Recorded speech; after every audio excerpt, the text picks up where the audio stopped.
Hello, this is Jim Michaels of the Hickory Heights Church of Christ in Lewisburg, Tennessee.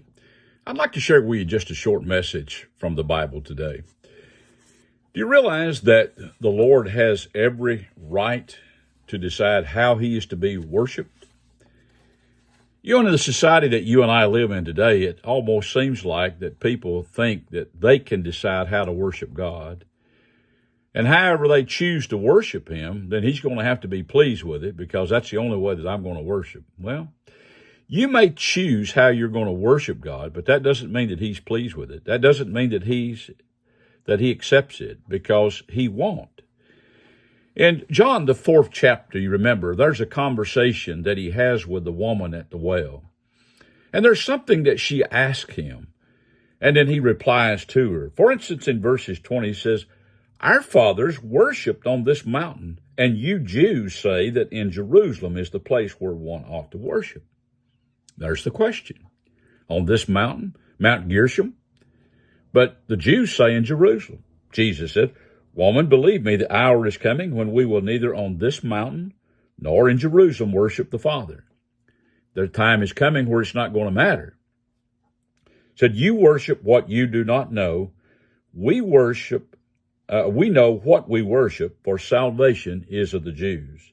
But the hour is coming, and now is, when the true worshiper will worship the Father in spirit and truth. For the Father is seeking such to worship him. God is spirit, and those who worship him must worship in spirit and truth." He said, now the time's coming where it's not going to matter. But right now, he said Jerusalem obviously was the city where they were to worship God. But he says the type of worship that's coming have to worship the right object, which would be God, God the Father. They'd have to worship with the right attitude of heart. They had to worship in spirit. And certainly they had to follow the truth. That's the only way that worship would be acceptable. He says the true worshiper will worship the Father in spirit and in truth. The true worshiper, the one that God will accept, the worship that he will accept from the true worshiper. That's the reason why that we gather together on the first day of the week, just like the early saints did in Acts 20 and verses 7. It's the reason why we partake of the Lord's Supper, why we sing, and we just sing without the accompaniment of instrumental music. We lay by and store. There's preaching and teaching.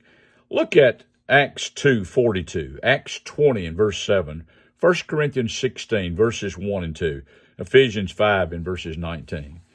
So there's all 5 items of worship that we might point out. That we come together, we worship obviously in spirit and in truth. We follow the Bible's instructions, and we do only what God tells us to do. Hope the lesson's been of some benefit to you. Thank you so much for listening. Have a great day.